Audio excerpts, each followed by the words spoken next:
I want to welcome everybody today to our webinar, Restaurant Recovery, a conversation with your local Watertown Oswego and SBDC advisors. My name is Erika Davis. I am an economic recovery consultant for the Oswego and Watertown offices, and we really appreciate you being here with us today. We know things are very busy for you and also uncertain, and so we really appreciate your time, and we hope it's going to be helpful for you today. The pandemic outside is frightful, right? But nevertheless, here come the holidays, and obviously we all know from looking outside that we have winter upon us too. So we know that these are interesting times for sure for many reasons. Before we get started today, I just wanted to give you a little bit of a briefing on our agenda. So our topics today are we're really trying to help in some specific ways, right? To give you those ideas, those little nuggets that might be able to help survive with what's going on right now and hopefully thrive some during the winter, no matter what you decide to do. So those topics includes how best to serve your customers, how to support your staff and what your staff can maybe do for you. Reducing costs, right? Marketing ideas during the pandemic and potentially collaborating with other businesses or community organizations to really help improve business during the winter. And one sort of underlying theme you're going to hear from us today is that the SBDC centers in Oswego and Watertown are here to help, okay? This is free advice, free service, not just to startups, but to existing businesses. And that's one of our really important messages that we want to relay today to you. So right now I want to introduce you to Liz Lonergan. She is the director of the Watertown Oswego SBDC. Good morning, Liz. Good morning, everyone. And thank you for joining us. And thank you to Erika Davis and to Ryan Benson Smith. They are both, we got some funds through the CARES Act to hire a couple consultants to help us out. And they have been tremendous help in this, putting this together and creating this format and the presentation. And so thank you to them. And they are great additions to our team. You'll hear from our regular advisors very soon. And they need no introduction to most of you, I'm sure. We realize that there's highly personal financial decisions are awaiting restaurant owners. I know many of you are thinking about keeping your doors open, how to keep your doors open. There's a lot of factors. We're not going to pretend to cover them all today, but I will echo Erika's comments. It's not the first time you're going to hear this or even the second. Please give us a call, contact us, we can help you. Our help is free and confidential, and we have statewide resources and national resources at our disposal to help you. We all know these are unprecedented times. In fact, right before we got on Zoom, Erika and I were talking, and she said, well, I got up and I read the news this morning, and I did too, but just to make sure nothing we're going to say is now completely wrong. So this is everyone's first pandemic. So we encourage you to breathe, contact us and read, absorb. There's going to be some resources here for you, links and stuff for you to read, and just let us give you a hand with anything that you need, marketing, financial, operations. We're here for you and we want to help. So enjoy and let us know how we did. We want your feedback. Feedback is a gift. It is the holiday season. Give us some feedback. We can take it. Thank you.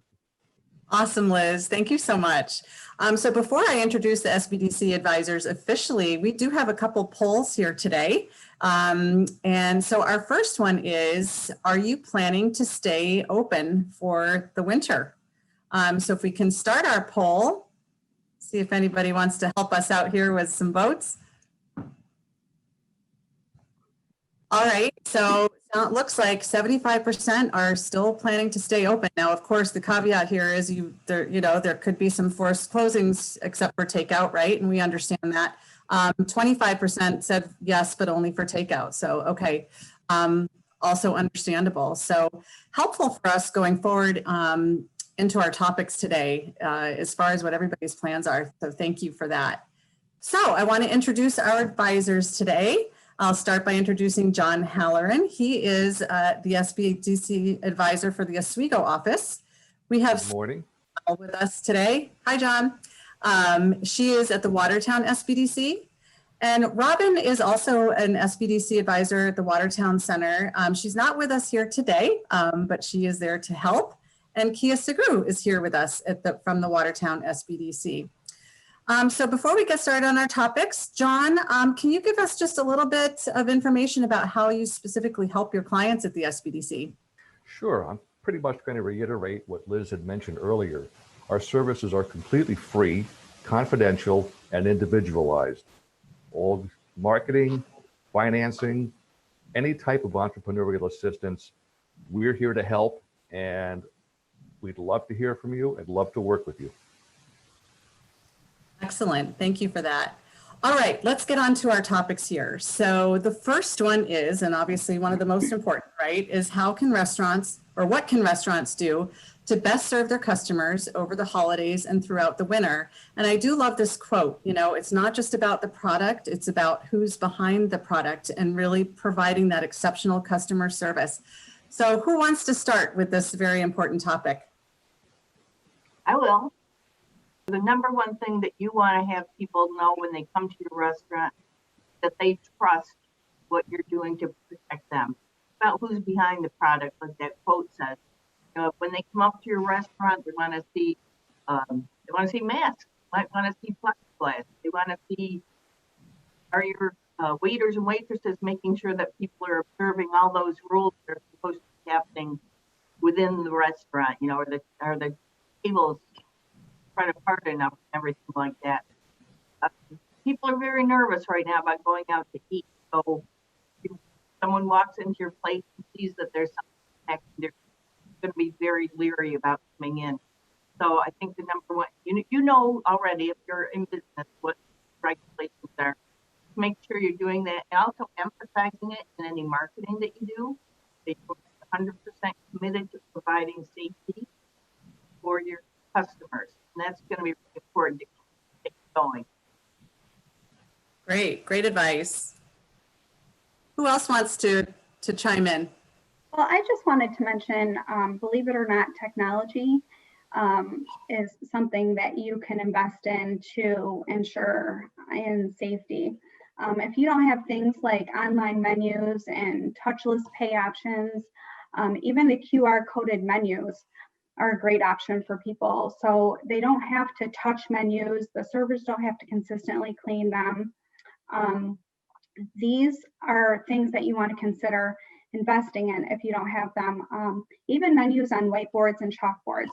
These all are going to ensure safety and can be cost effective in the long run. This new high standard of safety and sanitation are here to stay.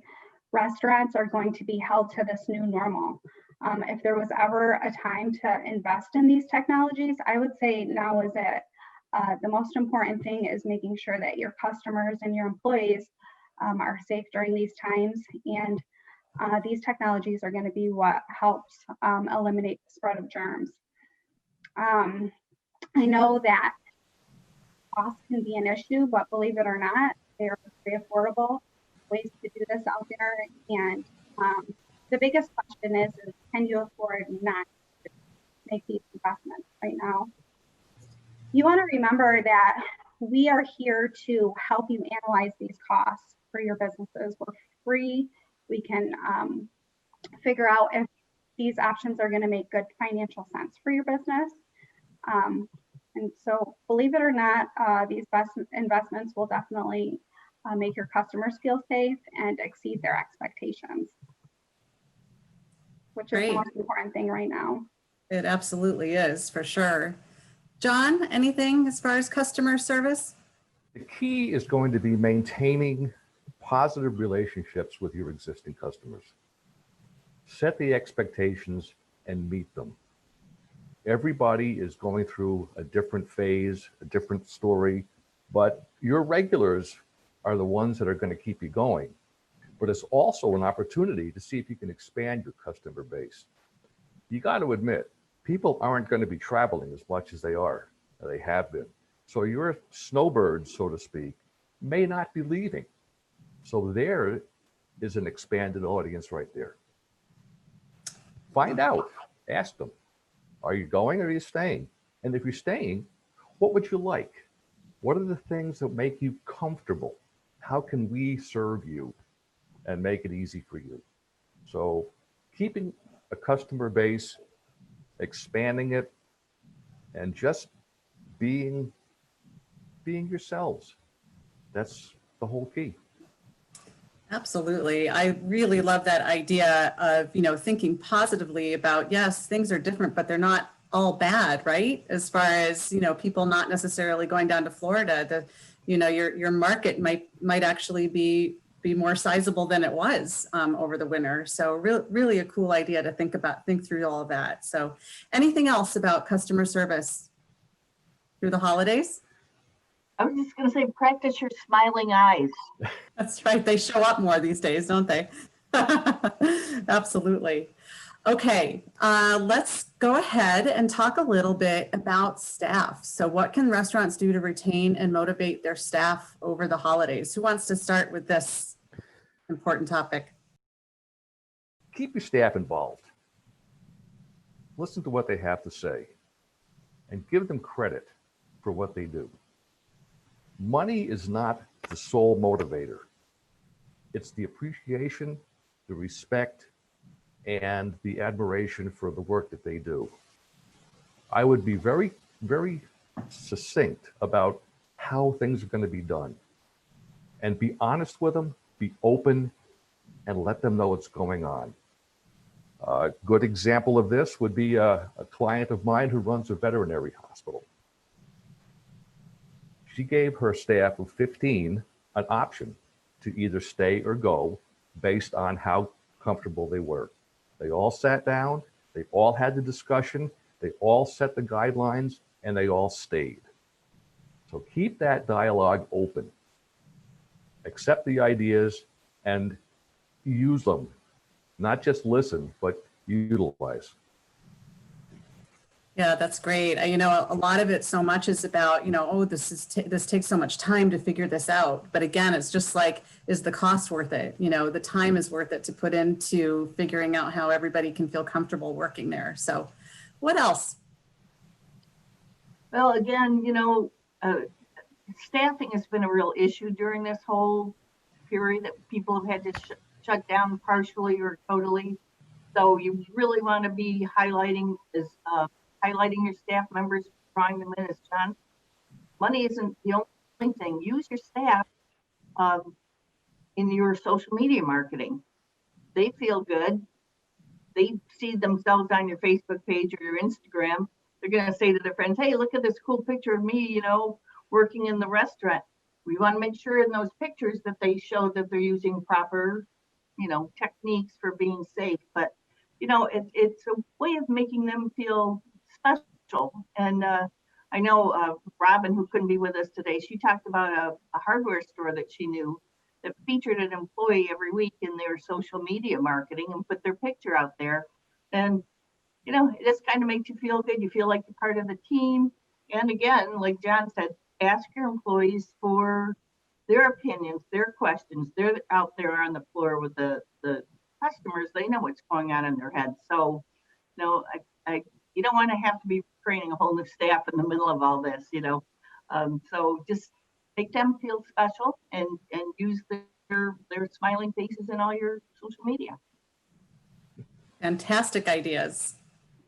Kiah? Well, I think that, it's really important for employers to definitely stay up to date and communicate any changes to the COVID-19 restrictions and regulations. Never assume that your staff always is always aware. This is what's going to make them feel safe and protected and confident that they are doing their best to take care of your business. Absolutely. Anything else about staffing, especially coming up with the holidays and everything? Make sure they're all warm if they're going outside. Absolutely. Some things to think about there too is maybe if you can, if it's an option for you cost-wise to supply them with some hats to wear or scarves or something, and they could even be logoed, right? So, I do know some restaurants have been supplying employees with, even jackets, logo jackets, but it doesn't have to be, an expensive thing. It could be something as small as a hat or something like that, or a gaiter or something that helps. So next, so important, how can restaurants reduce their costs during the wintertime? The best thing you could do is take a really close look at your operations. 80% of your revenue is going to come from 20% of your menu. That's what you need to look at. What's the highest margin, the most popular? That's the one you're going to focus on. Shrink the menu. You don't have to have an 8-page menu. Just keep it close, keep it easy, keep it simple. There's a little restaurant down the street that when they opened up, they have probably 15 or 20 draft beers on tap. Well, they decided they're not going to fill the entire line. The most popular ones are the ones that they put in. So that's one way that you can really start to check your costs. Watch your hours. Do you need to be open at lunch? Is it worth it? Again, these are decisions that you can make by simply standing back and looking at the big picture and bring it into focus to keep things moving the way they should be. Limit the hours, limit the days. What days are you not making any money? Is it worth opening up? So all of these factors will come in. But again, limiting the menu, 80-20, you should be okay. Awesome. Other ideas for reducing costs? I just think it's really important to track your promotions, figure out what's working and what's not working. If you're an Italian restaurant and you are promoting Taco Tuesdays, does that really fit your business theme? If you're not reaping the benefits, why don't you try something new, like all you can eat spaghetti, family night, or something like buy one get one free lasagna on those slower nights to draw in customers. Figure out what your niche is, stay consistent to who you are, and really just track what sells. Like John was saying, if you're only doing 3 lunches on a Monday afternoon, is that really profitable? It most likely would probably be beneficial to close on that Monday afternoon if you're not making money. Are your customers going to give you some slack for making these changes? Probably, but if you explain to them why you're making these changes, they're going to understand. And the most important thing is just surviving through this pandemic. Things can get back to normal again one day, but right now, just maybe, cutting some things off your menu just to get through might be the best thing for you. Really great advice. Anything It might else? be time to introduce something new too. Right. Why not? Absolutely. Yeah, time to get creative, right? For It's sure. certainly time to get creative. Again, there's an Italian restaurant right down the street from me. They're introducing Thai food because the owner's wife is from Thailand. So it's that little, try it, but try it smartly. Yeah, right. Yeah, it feels like a good calculated risk, right? That sometimes during tough times, you have to take that risk too, right? Exactly. Anything else as far as cost reduction during a pandemic and the winter? I'd say again that we can, we're happy to help you do some analysis of what your costs are, your menu costs are, and things like that. And, as John said, reducing your menu, but if you're looking at snowbirds, consider those dishes in your menu. If you're going to do family style meals, it's cheaper to make a big platter of something that you can send out to people for a family style food order, rather than doing individual, cooking smaller quantities sometimes can be a money saver. So, just looking at all that kind of stuff can be really helpful. And it should be, you know, we have the resources. We have access to industry standards in terms of ratios and so forth. Let us do a comparison for you. See if you're actually, you know, where do you stand in relation to industries? Is your cost of goods sold too high? Why? You know, those are the things that we can work with you on. Yeah, that is so huge. I mean, I owned a full service bookstore coffee house for about 10 years. And just to have that, you know, market research and those statistics and those best practices, and you guys have that access to all of that. And I think a lot of people don't realize, you know, I've always said, try not to do these things in a vacuum, right? Seek out that help, because that information is, you know, could be, you know, right at your fingertips with help from you guys. So really great to remind people of that. So I think we have another poll coming up next. And that is more specifically, you know, assuming that you're open, assuming that you can be open, are you planning to offer outdoor dining? Oh, 50-50. Okay. You know, it's not really all that surprising, right? I think a lot of people are trying to figure out if that even makes sense, especially with our typical weather. So very, very fair, but it's good to see that some people are planning to do it. Interesting that yes, but limited, you know, that nobody's going full force with this necessarily during the winter months. So thank you for that information.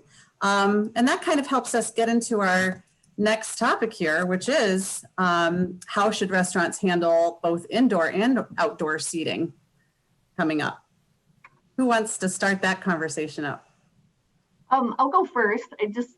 I think this is an opportunity to get creative and maybe have some fun with how you're doing this. So obviously, I know it can be expensive to do your setup, especially for the outdoors, but if you are going to have some outdoor seating, then, you know, you've got to consider how you can handle it. Are you going to do, you know, the igloos are kind of a little iffy, I guess, but if you can get maybe something where you can put down wind barriers. So if you have, you know, kind of an open gazebo type thing, but you can put down wind barriers. If you have seating out there, make some nice cushions there so we don't get cold sitting down. Even something to rest your feet on, you know, or your customers to rest their feet on. Have maybe a theme for your outdoor space. So maybe it's like polar bear dining, or it's, you know, something else like that. A warm, cozy backwoods New England setting or something like that. You know, you can have some sort of a theme with pretty inexpensive table linens and things like that. I like the idea of table linens for outdoors too. It just gives it a little bit more of a warm feel. So you can kind of start all over and you know, again, you know, people all, you know, if you have to eat with your hat on, then everybody's going to have hat heads, so it doesn't really matter. You know, maybe you have a funny hat night or something. I don't know. Just try to have fun with it, but always have a backup plan, because we're going to hit those nights. It was in the teens at my house last night. You know, we're going to have those sub-zero temperatures, so you're going to have to be flexible and reactive to what your actual weather is. So I think, again, encouraging people to make reservations if they want to do the outdoor seating, so that you can kind of adjust for what the weather's looking like. Take good care of your staff. Maybe if you're having outdoor options, include some comfort foods or something that's appropriate for having outdoors, whether it's a, you know, signature hot drink or whatever. I think it's an opportunity to have a lot of fun with it, though. Absolutely. And I loved what you just said, Sarah, about it's almost like, you know, remaining flexible is necessary and paying attention to the forecast, right? So you can kind of plan your week as far as whether or not you're going to be promoting outdoor seating. And I think customers have gotten really used to thinking about that, and also having to remain flexible, like, oh, well, maybe it's going to be 50 degrees out, you know, maybe we can sit outside tonight, you know, and trying to work with that a little bit. So that's really great advice. What else as far as indoor, outdoor seating?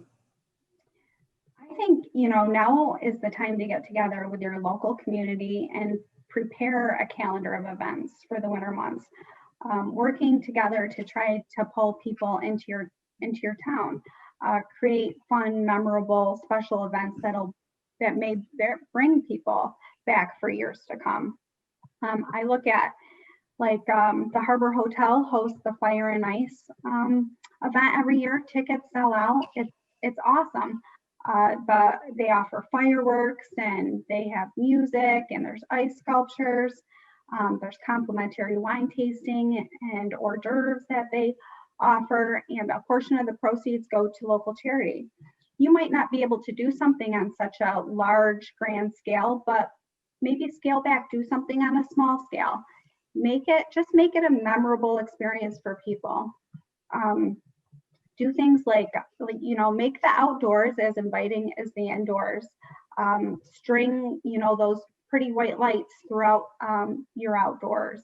Light the tiki torches, fire up the fire pits, offer, blankets for your customers, or do something funny like BYOB, bring your own blanket. Get creative. I mean, there's inexpensive ways to do this. You could purchase hay bales and set them up around a fire pit, and everybody's got wool blankets in the North Country. So try to collect them and create a nice, cozy, warm outdoor setting for your customers. If you can do things like creating outdoor shelters, that would be cool too, like getting tents and, like Sarah said, igloos, something that can protect the wind. And just try to set the tone and the mood with music and entertainment. Offer warm, special complimentary beverages, cocktails, even soups, anything that's going to make you stand out from other businesses. And just try something new and different. Host a local poker run and offer the winner a free dinner or donate the proceeds to a local charity. Do something fun like host March Madness and get an outdoor movie projector. Find creative ways to get people out and about. People want to support you and they want to have fun things to look forward to, especially this year. Absolutely. Such really cool ideas. And it just spurred me to think, as far as reducing food costs, just have soup night, right? Out there in a good cozy winter setting. So what else? We have a couple extra minutes here. I think it's important with the indoor-outdoor seating. As everybody mentioned, have fun, be creative, but think it through. Let's think about safety. Fire pits. If you're thinking about having a fire pit, you might want to, check with your codes office. You might want to check with your local fire department.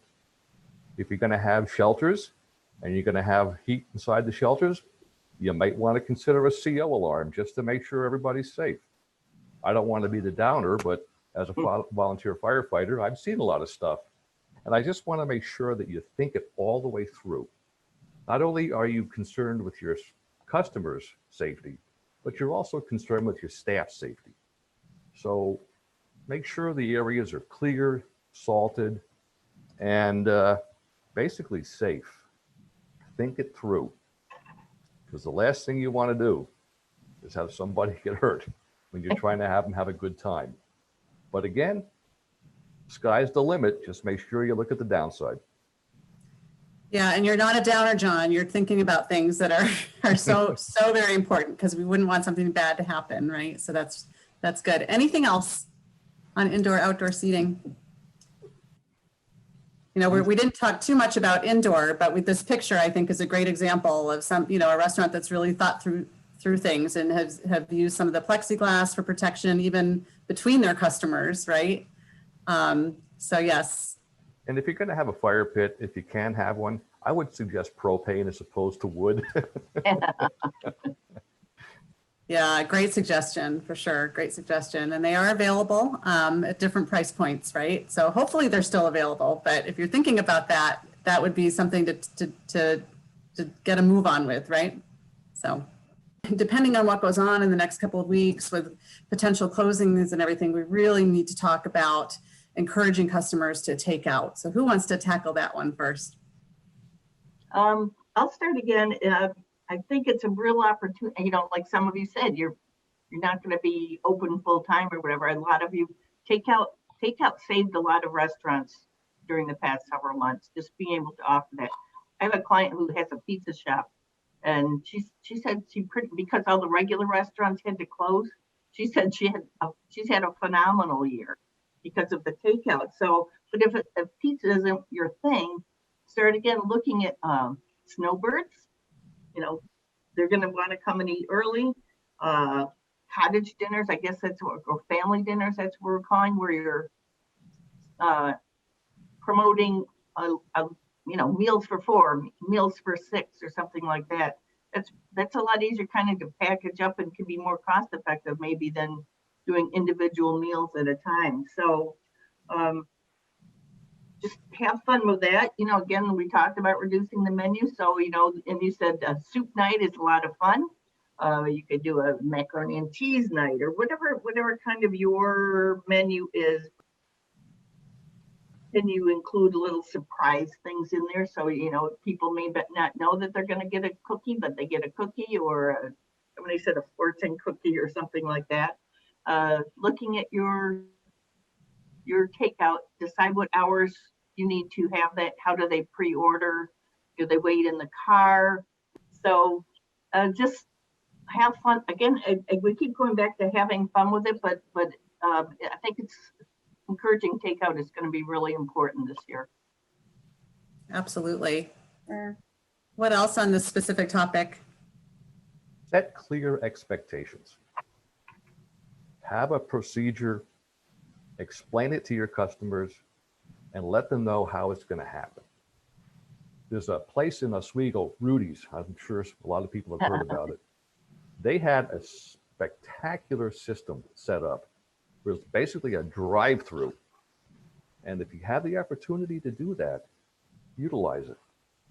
Just understand that the bar is relatively low now.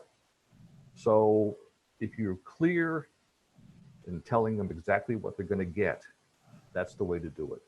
And I would certainly encourage you to, again, poll your snowbirds. What do they want?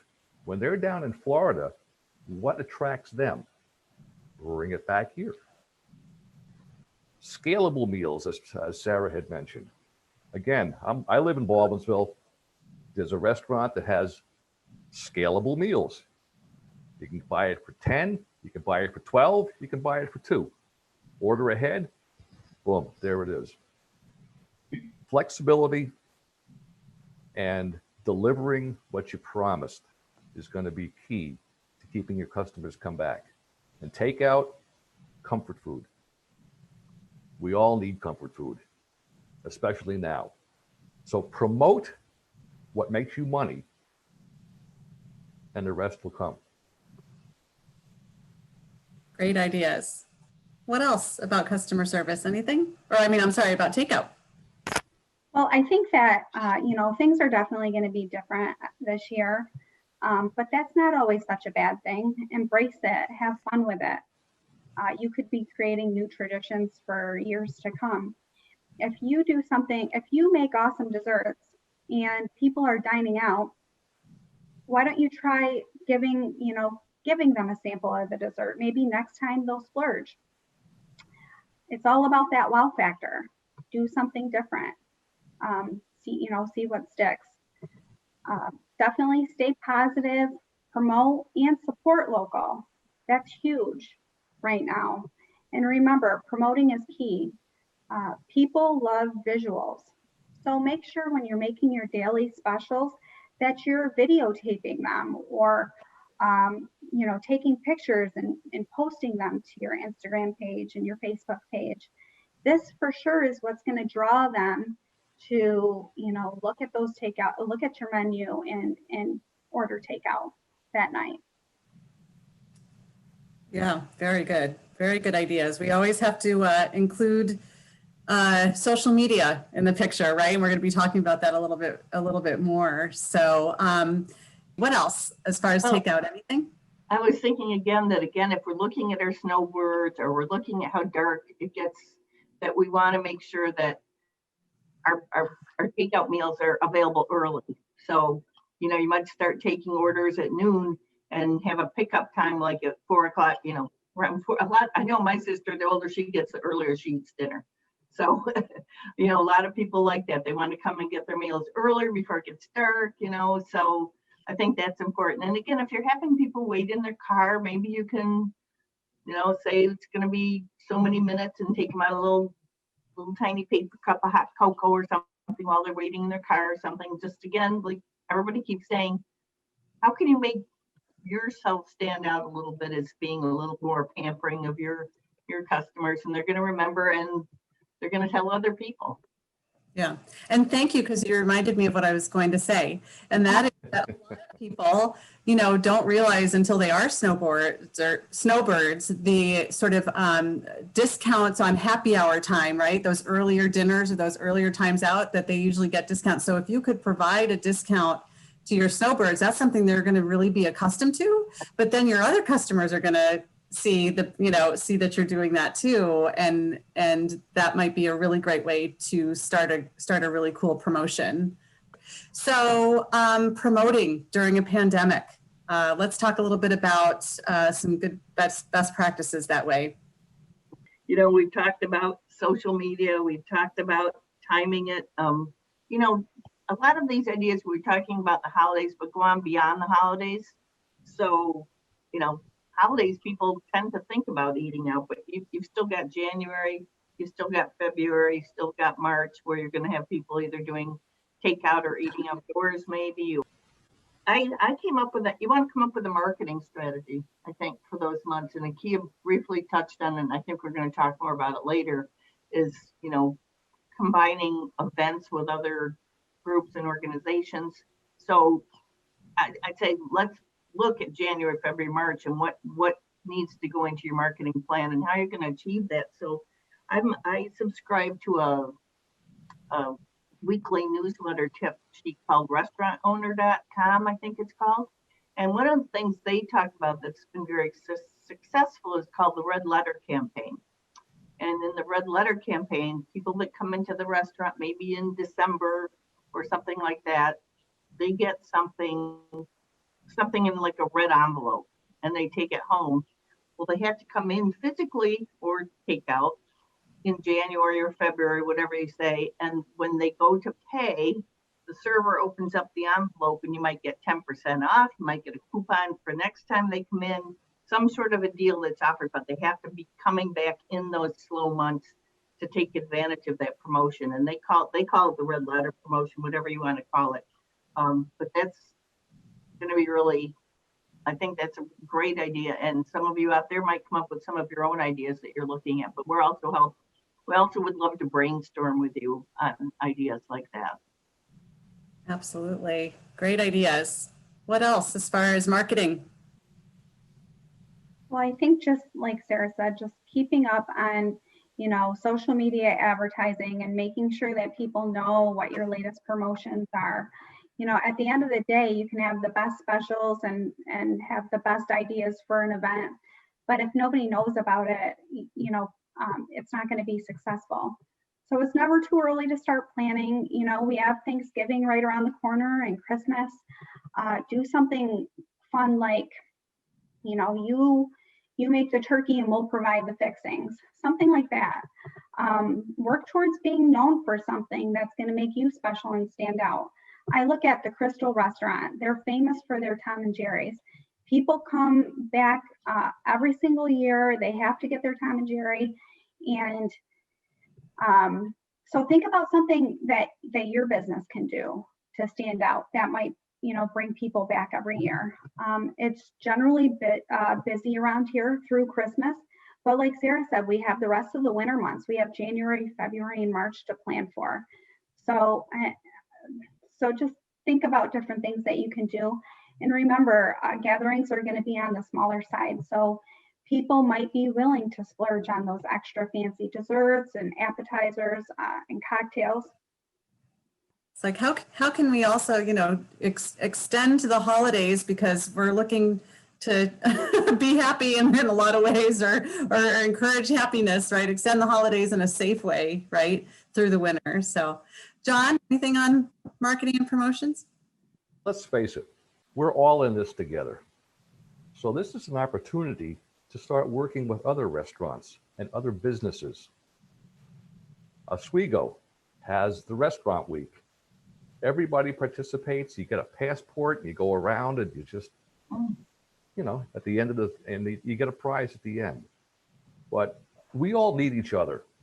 And restaurants, if one goes, they all go. So work together. We have an event here in Baldwinsville called the Taste of Beeville. Same same premise. All the restaurants get together and they cooperate, and it's a big event. Unfortunately, we didn't have it this year, but you know, things like that. And package with other businesses. Find somebody who has a complementary business and work together to put little packages together. We have a candy shop down the street. She has promotions with, you know, photographers, restaurants, all different businesses. We all need each other. And now's the time to come together and not, you know, put the competition aside, work together, and have a good time. Anybody remember the Miracle on 34th Street? Yeah. When Macy's didn't have an item, they sent the customer to another competitor. Tremendous public relations. And that's the name of the game. Keep the customer happy and they'll come back. And you can do it by staying together. I even saw that in something online last week about Burger King through their social media, encouraging people to go get a Big Mac. They said, well, yeah, the Whopper's the best, but you know, we need to help each other. So go to McDonald's, go to Wendy's, just keep supporting all these. I go for the small one, you know, the shop local, shop small, but you know, it's that concept of we're all in this together. So let's just, I do try myself to kind of cycle through different businesses. So, you know, just supporting as many as I can in my own little tiny way. We had our takeout rotation when we were all locked down. It worked out pretty well. Yeah, I think I learned very quickly in my business too that, you know, collaboration is just so much more effective than, competition is important, right? But collaborating, and especially at a time like this, it goes back to that, you know, who's behind the product, right? We need to care about each other, and your customers and your staff and your business partners will appreciate that more than ever, I think, too. And just a quick note on the events, you know, I think it's important to mention too, that obviously we're not going to be attending huge festivals, right? Like you said, John. And again, like creating huge festivals could probably seem a little bit overwhelming right now, you know, unless it's been something that's been going on for years. But I do think that there are restaurants and communities and towns that are thinking about pop-up, you know, events that are pretty simple to put together. Maybe they're a little bit weather related, you know, there could be a rain date or a snow date or something, but you know, I think it's worth thinking about, especially if you can easily collaborate with your neighbors, your neighborhood businesses. So, okay, which brings us into a nice little segue to how should restaurants partner with their communities?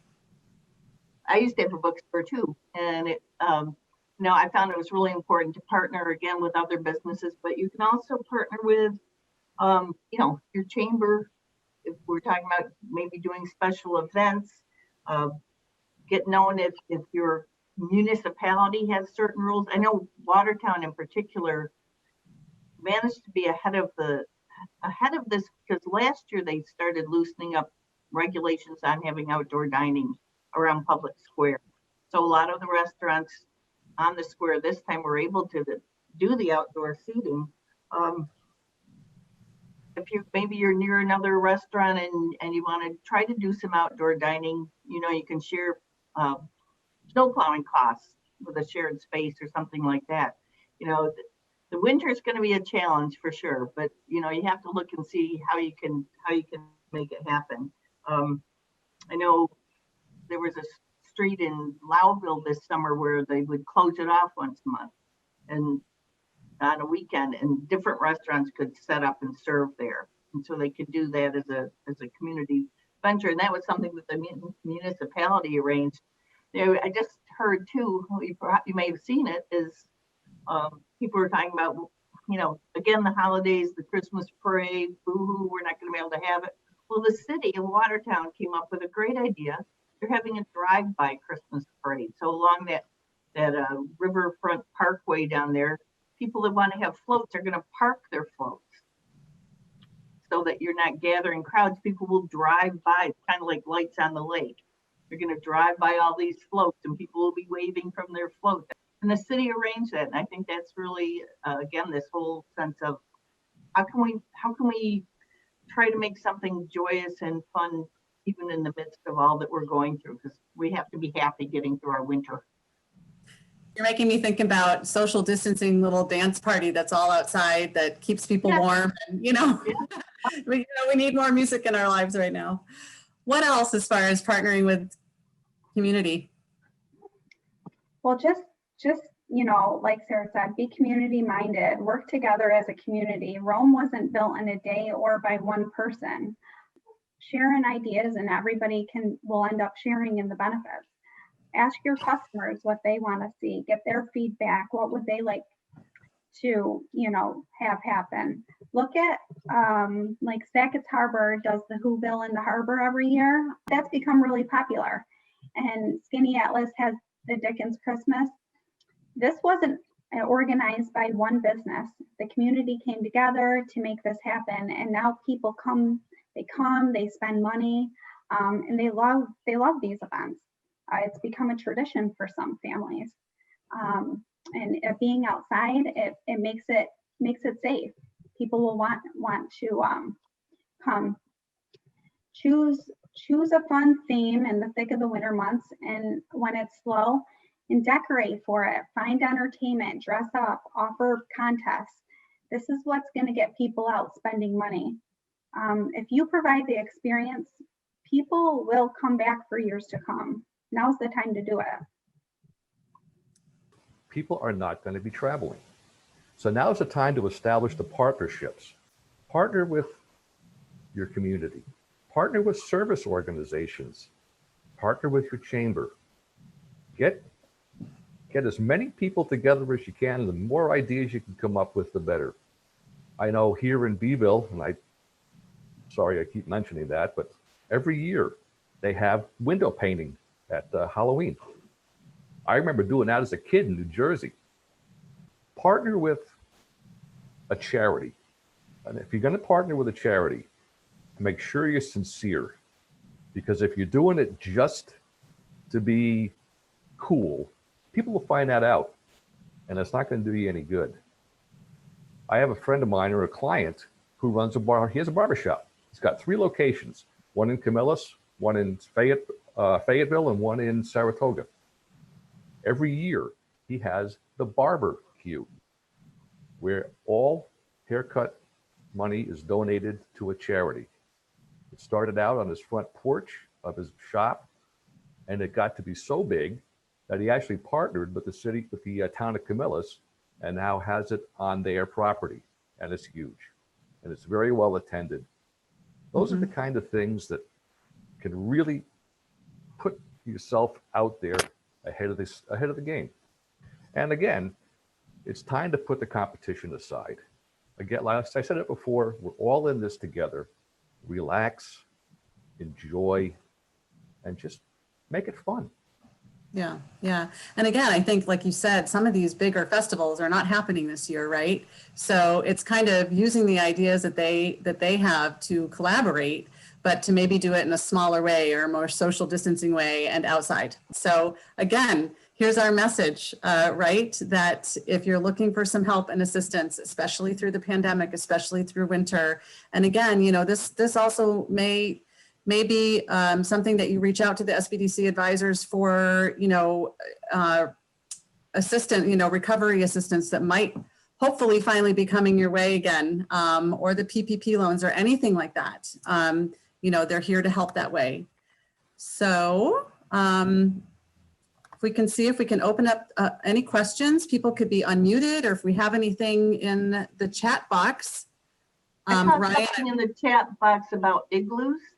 And I was just reading this article about dining tents, and they were talking specifically about the safety of an enclosed space. And you have to, again, it goes back to trust. You have to be very careful with a totally enclosed space. I would suggest if you want to try to do some igloo like that it's a private party only, done by reservation. You have some space in between where you are able to, you know, lift the sides and air it out, or have a special air quality cleaner in there, make sure all the surfaces are clean. You know, so you're not going to have just a big igloo and you're going to just let everybody pile into it. That's not going to be safe. Some places have actually banned them because of that. But when I go to my hairdresser, they have to leave, I think, a 15-minute interval between each person that sits at a certain station so they can thoroughly clean it. I know yoga studios have been using specific filters, air filters and cleaners. So again, it's building that trust and letting people that want to try the igloo experience, which I think sounds very cool, but make sure it's a safe alternative. Absolutely. I know that there's one particular restaurant in Syracuse, and they were talking about, you know, the guidelines, sort of they're following some guidelines as far as using, you know, disinfectant in the beginning and making sure that everything is cleaned out every time and everything. So super, super important. Any other questions out there? This is Kylie from the Watertown Chamber of Commerce. Thank you everyone for putting this on. I just wanted to share some information about kind of the igloo concept. There's a restaurant in Clayton right now that is doing something like that. And they're really using it as an opportunity to really make it seem like it's an exclusive opportunity. You know, reserve your space in our igloo, make it so it's maybe a high-end opportunity, you know, some special services out in the igloo. I think people are really looking for ways to be treated right now. We're not doing the pampering that we typically do. I think Kiah has shared a few times, you know, we might have a little extra money to spend on ourselves right now if we're not traveling or something like that. But if we can get champagne served to us out in the igloo, that sounds great to me. If we can reserve that time, you're overlooking the river for those that, or the lake, if you're on those communities, I think that would be a really fun opportunity and kind of something different that people aren't offering right now. Yes, Kylie, thank you so much for being with us today. And that was some great specific things to mention too. You know, I think, I don't know, I tend to be sort of a positive person. I think, why not embrace the winter, you know, as much as we can outside? And yes, there are going to be some miserable days where we're going to stay in, but you know, this could also, like you guys have been saying all along, this could be fun too for everybody, both restaurant owners and their customers, for sure. Other questions out there? Just remember, you could always make yourself warmer, but there's only so much you can do to make yourself cooler. That's I true. love the ideas that Kiah had about, you know, the bales of hay or bring your own blanket, you know, going to eat out. And, you know, the article I was reading about dining tents said some places are even getting some of those, John, you're a firefighter, those emergency foil blankets. Oh yeah, the fire blankets, yeah. Right, right. Mhm. So, you know, just have a few of those at hand, or have some spare hats on hand that people, well, you know, people have to buy them because they're not going to want them back. But you know, I know some ski places. Kiah, you're a skier. When you ride on a chairlift, they have sort of a cape for you.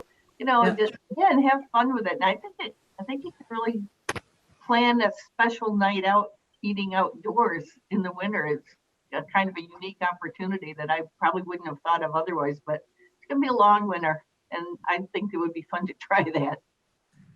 One of the things that we didn't mention in promotion was have logoed masks, logoed shirts, impulse buying. Oh, gee, you know, I went to this restaurant, I'm going to buy a t-shirt or I'm going to buy a mask. That's another way to, you know, kind of increase the revenues. Or I need another layer. Oops, I forgot my stuff. Or, you know, that kind of thing. So Yep. yeah, those are great sort of incremental revenue ideas for restaurants too. That always goes well. I know when I had my store, you know, I never regretted investing in logoed apparel and that kind of thing. So it's typically a good investment, I think, especially now. Any other questions out there? I don't want to miss anybody. I don't have any questions, but I did have one other suggestion.